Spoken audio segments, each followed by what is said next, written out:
A lifeless body floats in a stormy sea and is miraculously rescued.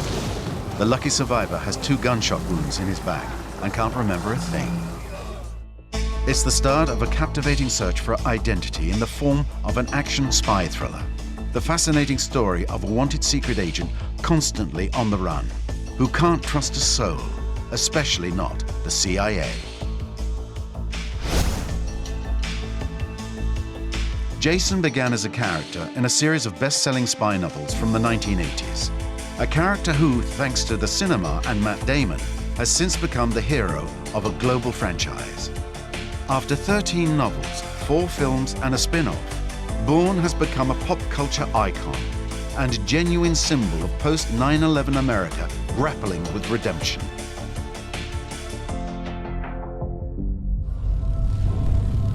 Je me souviens. Je me souviens de tout. Te souvenir de tout ne veut pas dire que tu sais tout. S'il ne venait pas pour nous, s'il avait d'autres projets.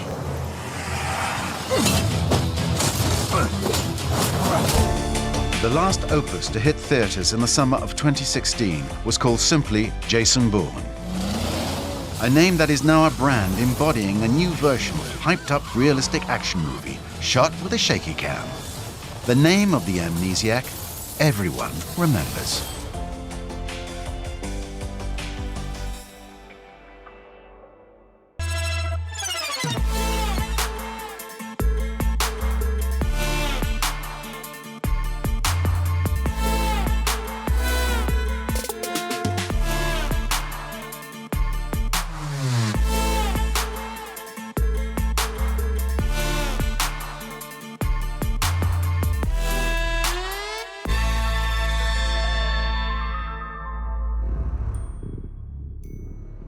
The character was created in the 1980s in the midst of the Cold War, when rivalry between the KGB and CIA was in full swing, but has transformed over the eras, and today finds himself at the center of conspiracy theories.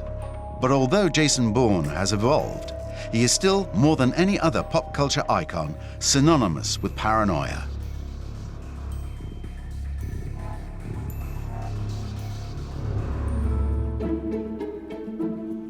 Behind Jason Bourne lies a somewhat larger-than-life New York writer who was quite eccentric. Robert Ludlum was a man of 1,000 lives. After World War II, the former Marine became a stage actor and director throughout the 50s and 60s. Beige trench coat, cigarette and glass of scotch always at hand. At first glance, Robert Ludlum seemed the perfect parody of a secret agent.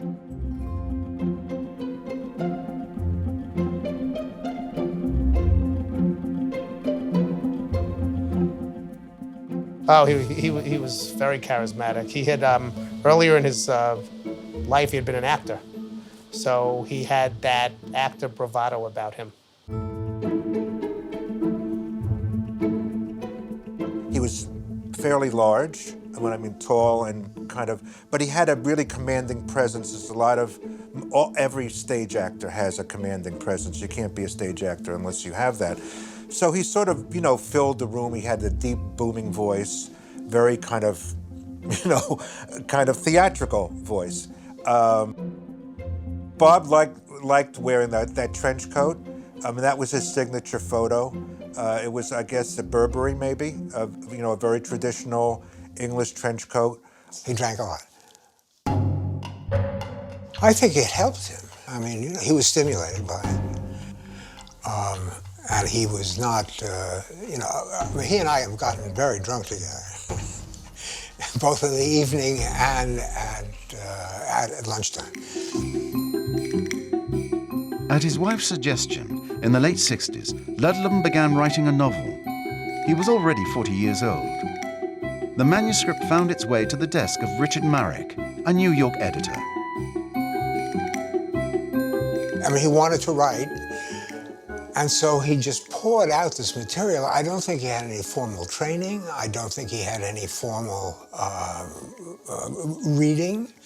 I think he just sat down and typed. The manuscript was almost 2,000 pages long. Much, much, much too long. Most of the work on the Scarlatti inheritance consisted of cutting it, just cutting it. Boop, boop, page after page. The Scarlatti Inheritance was a thriller novel situated in pre-World War II Nazi Germany. Despite 2 long years of laborious rewriting, Ludlum was convinced he had a bestseller. He was willing to learn, and he really wanted this book to come out and to be a success.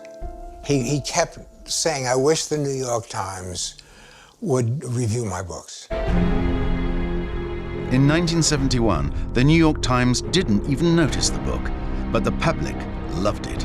The book was a bestseller, and a successful author was born. From then on, Ludlum penned a bestseller every year. His trademark? Heroes embroiled in an atmosphere of Cold War and murky plots. Ludlum was in tune with the political changes his country was undergoing, starting with the assassination of JFK 10 years earlier in '63.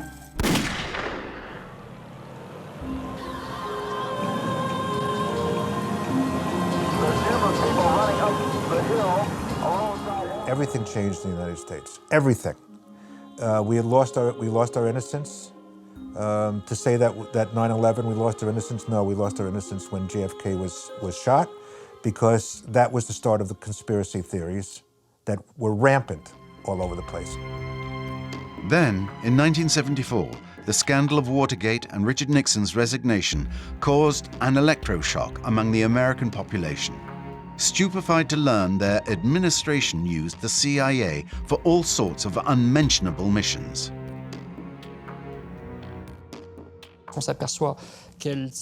People realized it also targeted American citizens. For example, in the Nixon era, the CIA was used to keep an eye on activists, and people like John Lennon or Jane Fonda, simply because they spoke out against U.S. activities abroad. The CIA monitored the mail of many American citizens. It was a real turnaround. And after the 1970s, the CIA never really recovered the innocence it enjoyed in the 1950s and 60s, when it was perceived as an instrument for the defense of the free world. So we're in the middle of some social change that is going to have an effect on the kind of fiction that Robert Ludlum wrote about. It may have been an era of suspicion, but Ludlum, in his novels as well as his private life, proved downright paranoid.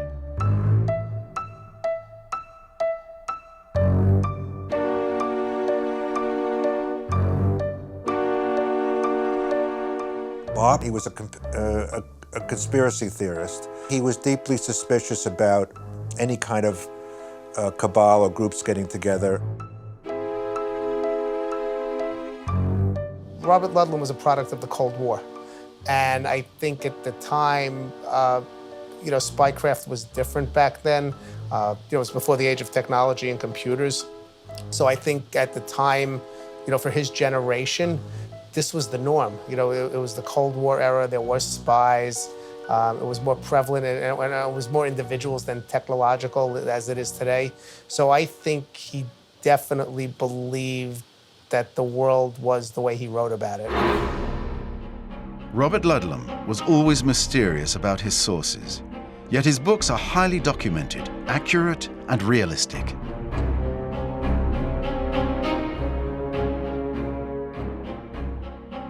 So much so that interviewers often asked if he wasn't a secret agent himself.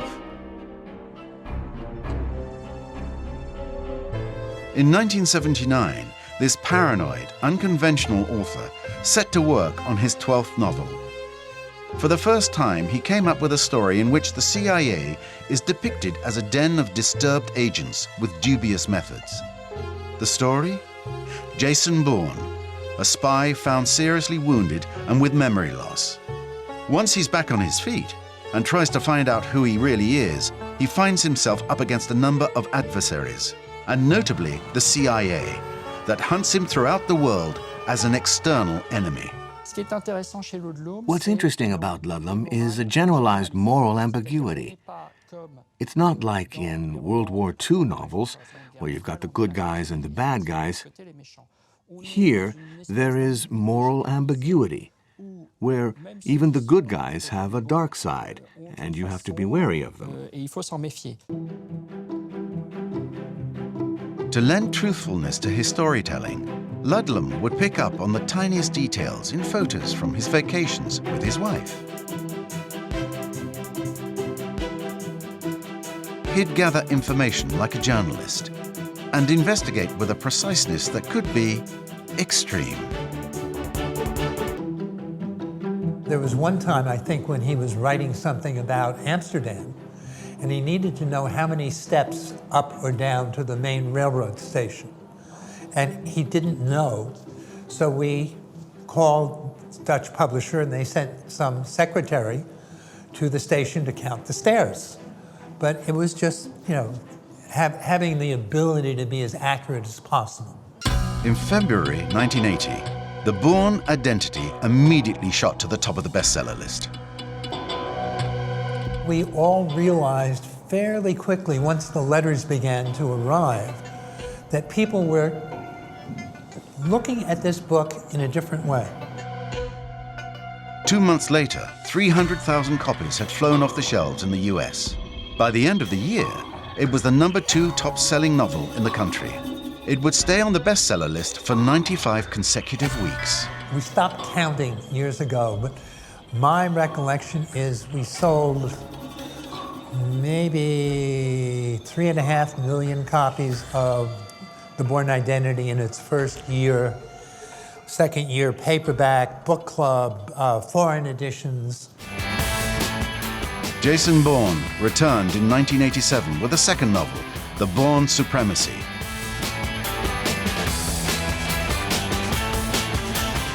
Then again in 1990, The Bourne Ultimatum. From then on, the saga had changed the name of the game. Little by little, intelligence agencies were becoming inevitable elements of American pop culture. In the decade that followed, movies and television seized on this, like in Enemy of the State with Will Smith, or else J.J. Abrams' series, Alias.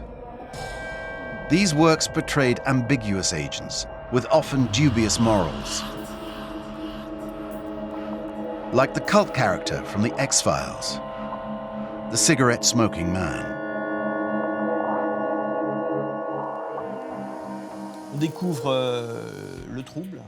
All of a sudden, these rather ambiguous topics and conspiracy theories are going to get passed by the X-Files. They may be harebrained ideas, but nevertheless they're part of America's pop culture. It's Fantasyland, it's creative DNA. The CIA, I think, for writers, not for people who, its business is deadly serious, and we don't know a quarter of the things that it does. But for a writer, it's a wonderful thing because it's mysterious. The CIA, Central Intelligence Agency, terrific stuff. And everybody is, must be a member of the CIA, at least according to many writers. In the 90s, the CIA was everywhere. But like the fantastical plot lines of the X-Files, it gradually became diluted in fiction, losing the realistic intensity of Ludlum's novels. The last novel featuring his hero, Bourne, was published in 1990, but since the end of the Cold War, he was already feeling a little outdated. Jason Bourne's soon to be forgotten? Not for everyone.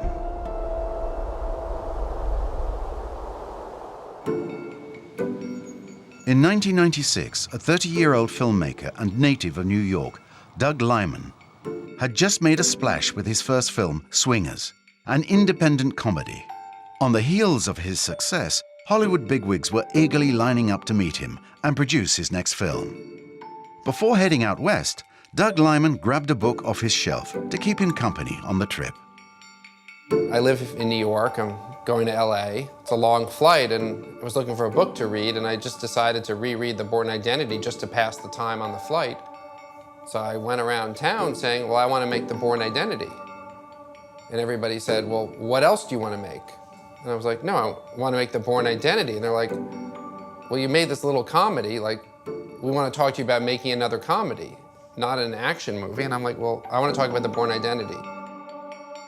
Actually, Doug Liman was fascinated by Bourne's adventures because he himself had been steeped in some very real government scandals ever since childhood. His father, Arthur Liman, was a New York lawyer who notably led the investigations into Irangate, the scandal that tarnished Ronald Reagan's presidency in '86. And I had been by his side for much of that investigation and had really come to see how things work inside the US government in terms of the spy agencies. And I thought, you know, I'm going to tell that story. Doug Liman obstinately set off for Montana, where, nestled in the mountains amid forests and wild rivers, Robert Ludlum now lived, far from the hustle and bustle of the city. From his point of view, it was a very dramatic arrival. And I asked him for permission to turn his book into a movie. And he said yes. It's one of those things where, like, you know, sometimes you just got to ask.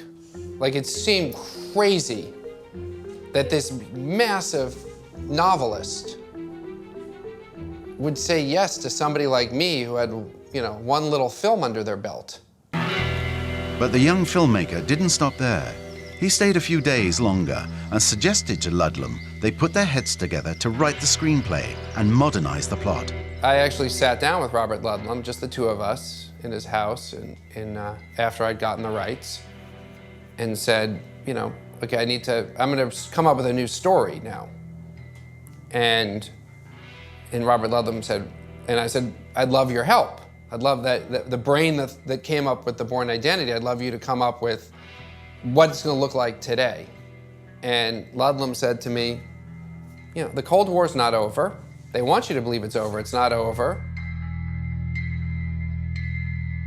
Suddenly it was becoming very Ludlum-esque. It's sort of, you saw the brain that created these complex and twisty worlds of his novels was coming into play when I really wanted to simplify it. So it became obvious right then and there that Ludlum wasn't going to be of any help. Back in New York, Doug Liman, along with screenwriter Tony Gilroy, completely overhauled the book's plot. Universal Pictures jumped on board and cast actor Matt Damon in the role of the spy. Really, he modernized Jason Bourne as if Ludlum was writing about him in present day, rather than try and take the same exact storyline that played in the 1980s. Avancez!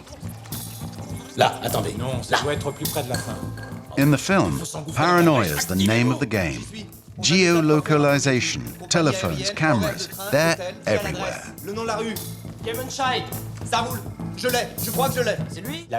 The great idea in this first trilogy was to drop a spy into this world of surveillance and over-surveillance of the internet era. It's a distinctly technological context, a situation where the CIA monitors the entire world and carries out missions that aren't exactly praiseworthy.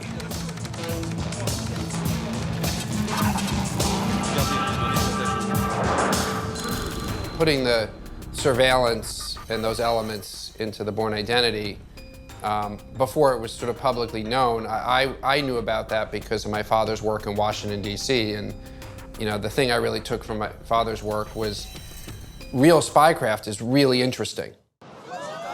Slated for release in September 2001, the film was stopped short in its tracks. As the world grappled with the shock of the September 11th attacks on the World Trade Center, the film's release was put on hold for several months.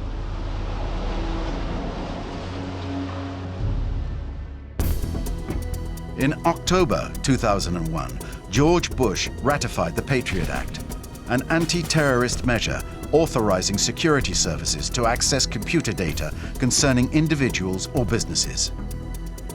It wasn't until a year later, in November 2002, that the Bourne identity appeared in theaters, strangely echoing the New World Order. Where the closed-circuit TV cameras all over in cities, the eyes in the sky, the monitoring of people's movements in and out of airports, train terminals, bus stations, all of those things started happening after 9/11. There was an awareness that the world, at least the American world, had changed, and it couldn't be filmed like before. The enemy had to be considered differently. There was a before and an after in the US, but also obviously on screen. Before, with the Cold War, it was simple. You had a few double agents you'd exchange in Berlin. I'll give you this one, you give me that one. But suddenly, the US was saying they can get us from the inside. The enemy isn't on the other side of the wall, the enemy is right here among us. The film was a huge hit, raking in an unexpected $214 million worldwide. Universal launched the adaptation of the sequel, The Bourne Supremacy, in 2004. This time, British filmmaker Paul Greengrass was at the helm, but the saga continued to take the world by storm. The Bourne Ultimatum appeared in 2007 and once more in the summer of 2016. Jason Bourne was back on screen. Je me souviens. Je me souviens de tout.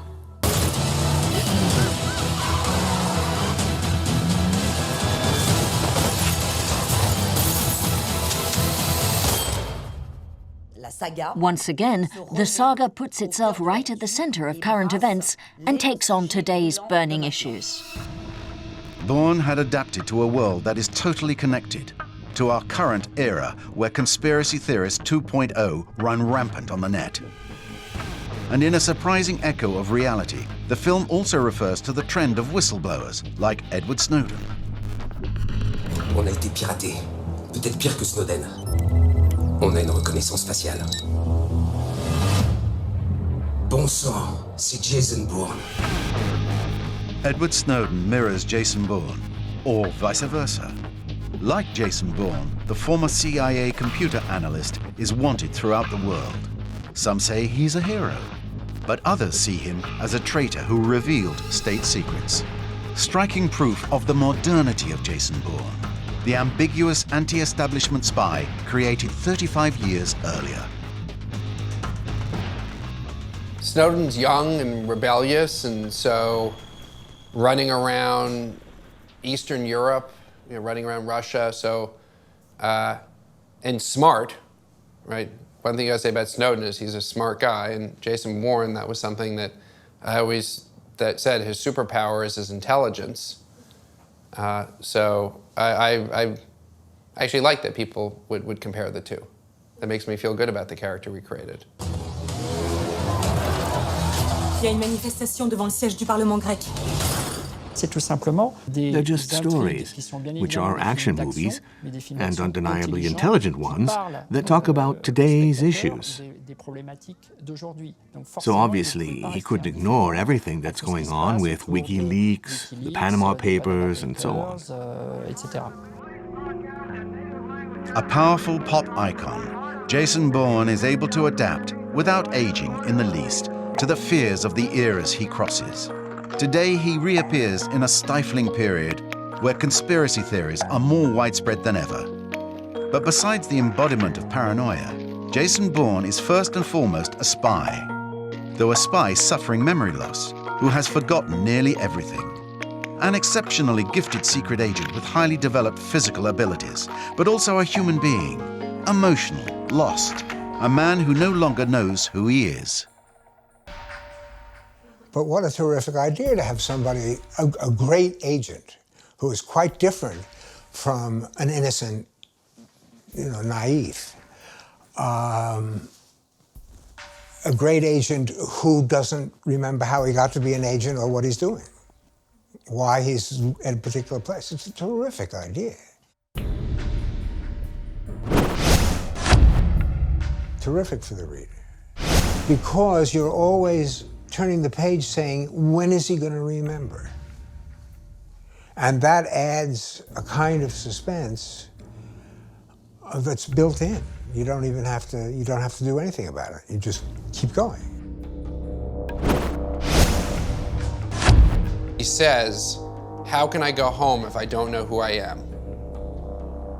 And then suddenly, you're with him for the whole journey. So it became clear to me in that moment, the amnesia is sort of off-putting. That doesn't make, because we don't have amnesia, and we don't know people with amnesia. But everybody can relate to being a lost child. In the first pages of the Bourne Identity, we discover Jason Bourne left for dead in a dark and stormy sea. It's the only scene from the novel to appear identically in the film 15 years later. Water is a medium of birth, amniotic fluid and so on. Often in novels, comics or films, when the protagonist is born like that, emerging from water, it's a very powerful act of birth. And here the water is murky. It's night, so symbolically speaking, the birth of Jason Bourne, or rather his rebirth without a memory, is very, very dark. It prefigures what lies ahead.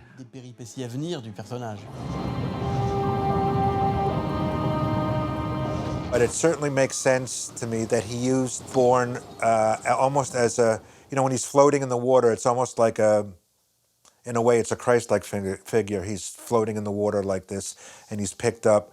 So he's, in a sense, he's starting his life anew, but always looking backwards. This symbolic birth of the protagonist can be read in his name. Obviously, in Bourne, we hear Bourne.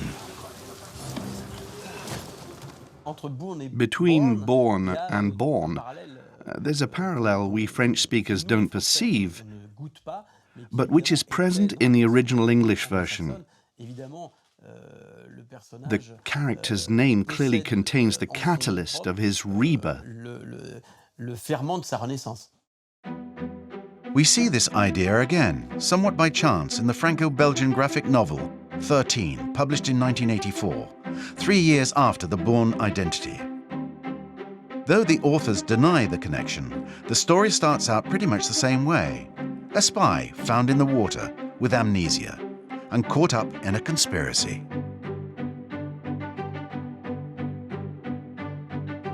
Ludlum liked to tell how his own inspiration came from his experience fighting in World War II.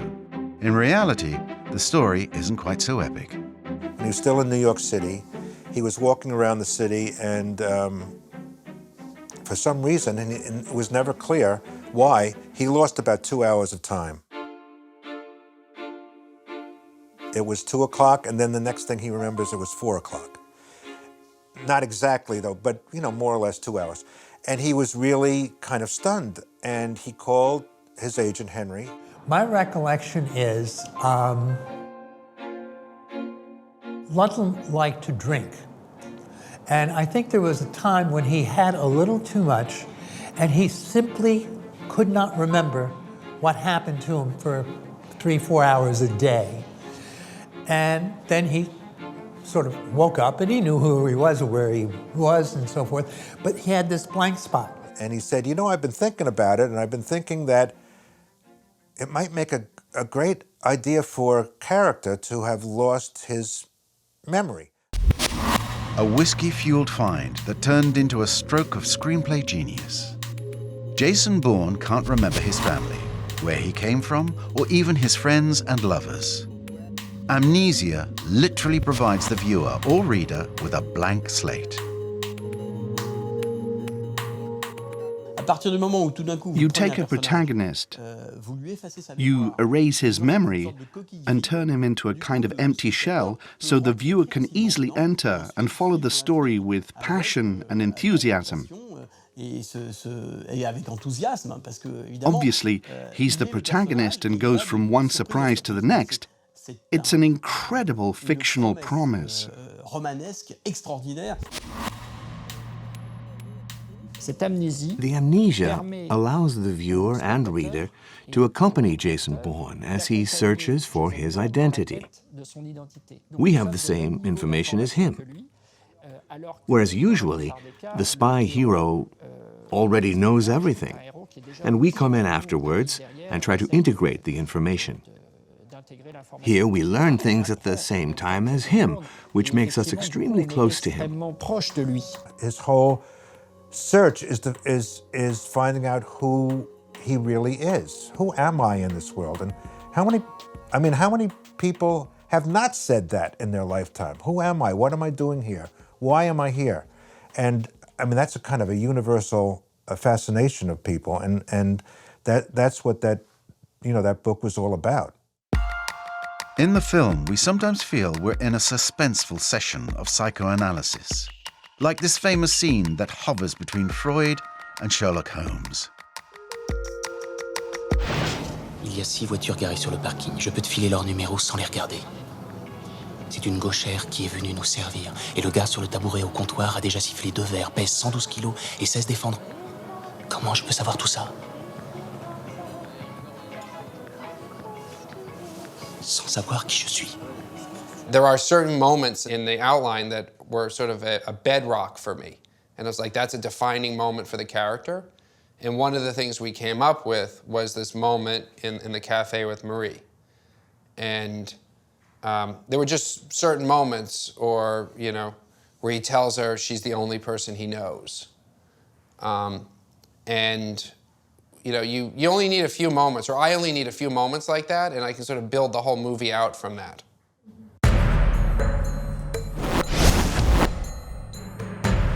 Although in real life, a loss of memory such as this is often quite brief, Bourne's amnesia is quite realistic all the same.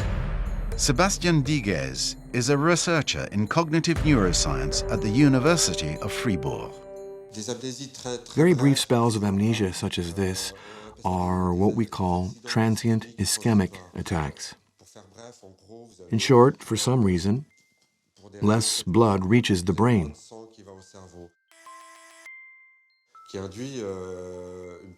This leads to a rather spectacular loss of memory. People can be with their friends and not know what they're doing there, or who those people are. We saw it once at the hospital, with someone celebrating their birthday. It was brought on by emotion. The guy was among his friends who were singing happy birthday, and suddenly he had no idea what he was doing there, or who those people were. He panicked. For all that, most of the time, amnesiacs retain certain memories. Like Jason Bourne, who can't remember where he came from, but remembers his native language, or else simple everyday actions like how to open a door. It's what we call semantic memory. There's a whole register of memories that are a sort of mental dictionary. That's all your general knowledge. Capital cities, geographical information, the names of animals. Those are automatic, recorded memories. For instance, you can't recall the moment you learned that tigers have stripes, or Paris is the capital of France. Most people don't remember where that information came from, yet they've got it. That's often conserved during amnesia.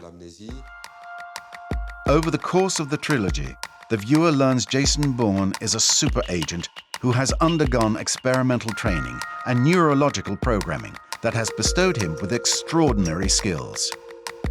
Unsettling abilities pop out of nowhere, like in this scene where he suddenly starts speaking German. Zeigen Sie mir Ihren Ausweis. I don't have any papers. I lost meine Papiere. Ich habe sie verloren. Genug. Stehen Sie jetzt auf. And his body seems to act all on its own, with perfect mastery of Krav Maga, a rather efficient martial art.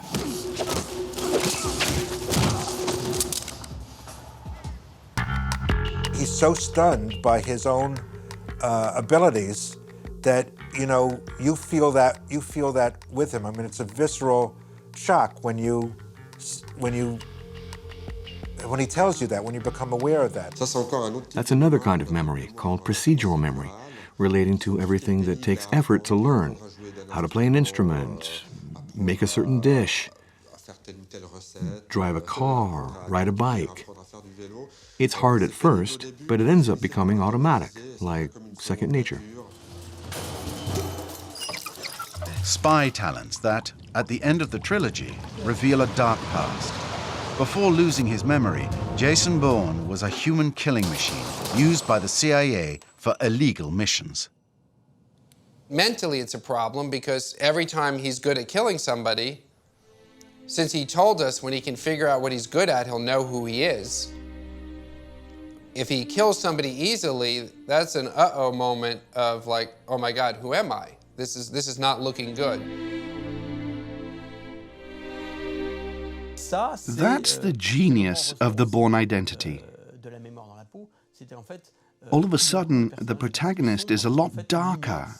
Doesn't know if he's a real jerk or a pure-hearted hero. Somehow, this fundamental doubt is captivating because we don't know if the hero we're attached to is a good guy or a bad guy.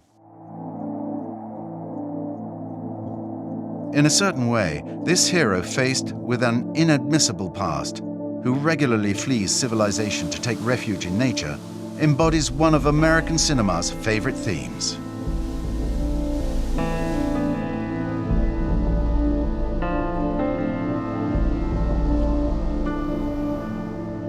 It's the theme of the second chance, the theme of redemption. Suddenly, the character of Jason Bourne is given the possibility to wipe the slate clean and have a new life, to be washed from all of his sins. That's another one of the protagonist's draws. It's in his DNA. He wants to be reborn. He wants redemption. I wipe the slate clean and I'm a different man. I start over from scratch.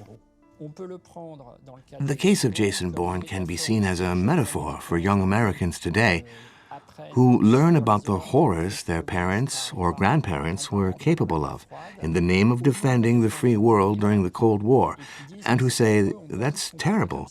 We can't do that anymore. It's a new, innocent approach. Oh, wow. We did horrible things in the name of democracy and defending the United States. That's wrong. We have to change things. Jason Bourne's memory loss gave his scriptwriters a fabulous tool for increasing the complexity of his character as his story progressed. It also allowed Doug Liman to take bold formal risks that profoundly changed the genre. The amnesia allows me to do an action movie that's actually smart and honest. Because of the device, he can be plunged into an unfamiliar world and actually be technically good at it. So I started from a place. That's what amnesia gave me, was the ability to operate with a level of realism that you would not normally see in an action movie. Jason Bourne left a definitive mark on pop culture by renewing the codes of a genre, the action movie. Before, actors in action movies looked more like this. Muscle-bound human killing machines, the archetype of the invisible, totally automated man. We're full on in the midst of the Reagan era. It's superheroes, the action man, the indestructible hero. And who were the stars at that time? Schwarzenegger, Stallone. In the late 90s, the choice of Matt Damon to embody the CIA's human killing machine on screen was surprising, to say the least. The young actor, who hadn't even turned 30 yet, represented pretty much the opposite of an action film. He was cast against type. For sure, I wanted to break the role and the model of who would be the star of a movie like this. You know, this whole movie, the Bourne was sort of conceived to sort of rebel. For me, it was a rebellion against all the other action movies that were out there on every level. So it wasn't just doing the action different than the way other people were doing it. It was not casting a muscly kind of guy, but casting somebody who, I cast him from the movie he did with Gus Van Sant, you know, and I was like, oh, he had an intelligence behind his eyes, and I was like, I want that to be my superhero. I don't want a musclehead to be my superhero. You take an actor who's got art house cinema written all over him and offer him what on paper is a pure action movie. I think the idea was to run against the action films of before. Anti-Schwarzenegger, anti-Bruce Willis, anti-James Bond, anti-all that. Matt Damon, an actor typecast as the good guy, is the epitome of Mr. Everyman. Physically speaking, Matt Damon is the average American in all his glory. He's the boy next door with absolutely nothing to hide. Turning Matt Damon into someone filled with secrets was pretty unusual. It was a bold move, and it worked because the character acquired a kind of shadow, a turmoil. He embodied everyman because he can pass in a crowd, he can put on a minimum amount of prosthetics and makeup and look different, and I think that's a tremendous help. But this everyman is endowed with almost superhuman powers. Jason Bourne has robotic reflexes. He can do anything. Analyze a complex situation instantaneously, fight barehanded, and even leap from 5 stories up without hurting himself. And here was a chance to take a regular person and plunge them into a world of spycraft and not have it be fake that they actually know how to use a gun or a weapon or their hands and fight. So it allowed me to do a fish out of water in the spy world that actually has a level of honesty that ended up purveying not just the character, but it pervades the whole movie. It sets a tone for the whole movie. To make his nearly superhuman abilities credible, screenwriters came up with a secret CIA program, Treadstone. An assassin unit that creates sleeper agents by secretly training them to be activated into killing machines.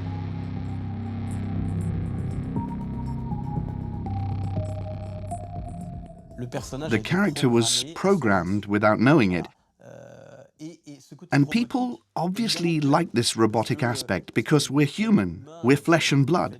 And all of a sudden, there are these robotic, pre-established reflexes. It's funny because it's a cross between Terminator and Sherlock Holmes. Terminator is there, and Sherlock Holmes is, aha, you've got a speck of paint there. Your neighbor repainted the kitchen pink, and then boom, boom, boom. It was a blend of profiler and robot. People have always liked robots. You see it in Fritz Lang's Metropolis, or the fascination we all have for robots in Ridley Scott's Blade Runner in 1982, where the replicants are humanoid robots made of flesh and blood. It's an incredible thing to be potentially able to survive anything. It's the Terminator. But unlike Terminator and all the human robots from pop culture, this isn't science fiction. Jason Bourne is anchored in reality. For Doug Liman, the CIA program had to be realistic.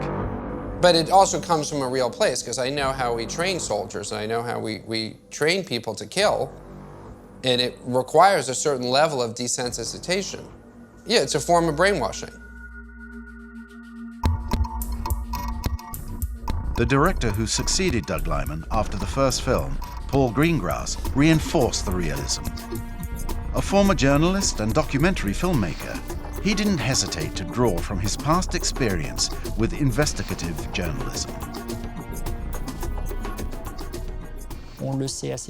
It's not very well known, but in the 1980s, Paul Greengrass co-authored a book by an MI6 whistleblower, Peter Wright, called Spycatcher. Paul Greengrass wrote this book, but no one ever talks about it. So he was in that niche already in the 80s as a young journalist. He already displayed that interest in intelligence and spycraft. He's been on this track his whole life, moving from journalism to film direction. The sensation of reality is created by a handheld camera that's constantly in motion, that seems permanently just a step behind the action. When the characters punch each other, we feel it. That's his trademark in the second and third episodes. He incorporates a way of filming that's like reporting with a handheld cam. We are with the character. We follow him.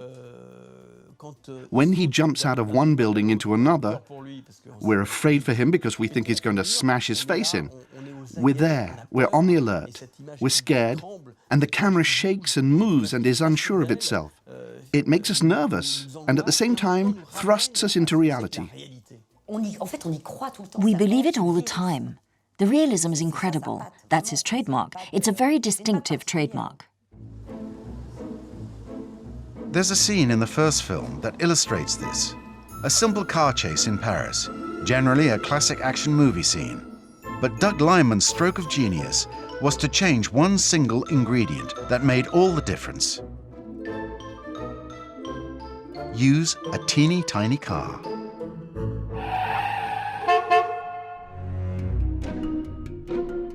When the French film crew received the work layout for this scene, they could hardly believe their eyes.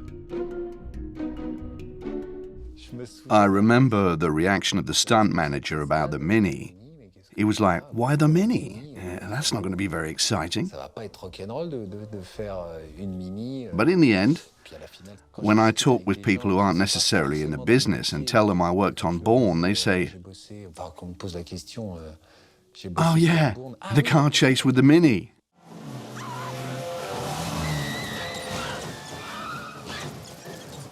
There were no special effects. It was natural, organic. It's not the movie where the car skids around the corner and just misses hitting something. This is the movie where we skid around the corner and we do hit the thing. And by the time the chase is done, the car is dented. Or by the time the fight is done, Matt Damon has a bruise. You know, that it's not, that's the defining tone for the action. That kind of directing for our crew meant rapidity, handheld camera, shots that went every which way.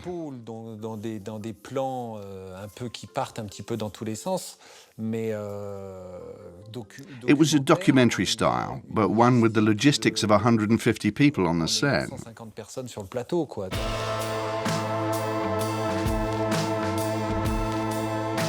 With this kind of renewed action and its complex, realistic protagonist, the Bourne saga even dared venture onto the turf of the world's most well-known spy.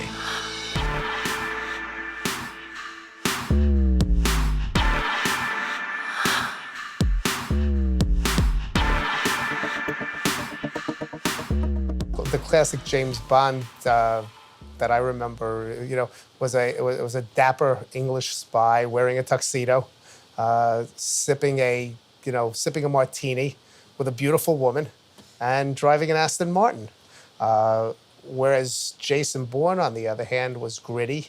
He was street level. He was a true operative in the sense. He was in the streets. He was in the shadows. He wasn't wearing fancy clothes. He wasn't driving fancy cars. He wasn't seducing beautiful women. Ironically, in 2002, the year Jason Bourne was born on screen, the 20th James Bond film was also released with the evocative title, Die Another Day. I really like Pierce. I really like how he looks in a tuxedo, but that's the problem. He wears a tuxedo. And when you put Die Another Day up against the arrival of Jason Bourne, James Bond seems to suddenly age overnight. The media realized that right away. Barbara Broccoli, who runs the organization now, she decided that they had to change Bond, that they were going into a dead end, and because of and she mentioned this specifically, because she said we need to make Bond more like Jason Bourne. We need him to be darker, to be more real, because after all, the films were more or less cartoon characters. That was exactly when Pierce Brosnan got a call from production saying, listen, Pierce, that was your last James Bond. C'était ton dernier James Bond. The James Bond after that was Casino Royale, where there's more brutality. The actors are different, and for once when someone gets hit, they bleed. They get a bruise. You see their injuries. They say when they're hurt. If James is hurting, it's because Jason was hurting before. But it's not just thrillers and action movies that Jason Bourne took by storm. Even superhero films sought inspiration from the saga's codes. He's such an obvious pop icon, to the extent that when the Russo brothers came up with the concept for their second Captain America movie, The Winter Soldier, well, what did they do? They did Jason Bourne. All the Jason Bourne codes are respected down to the letter. America in the grips of incredible surveillance. You have a character, the Winter Soldier, who has no memory. He's an amnesiac. He's going to fight against Captain America, who's going to discover conspiracies and plots, and what's more, the Winter Soldier is a kind of robot. What we have is a real reinterpretation of the genre where the superhero movie jumps onto the coattails of the spy movie in the style of Doug Liman or Paul Greengrass. The spy movie a la Jason Bourne. Confronted with his memory loss, sensitive, lost, and struggling with his own brutality, Jason Bourne is modern man. Constantly seeking a serenity he never finds.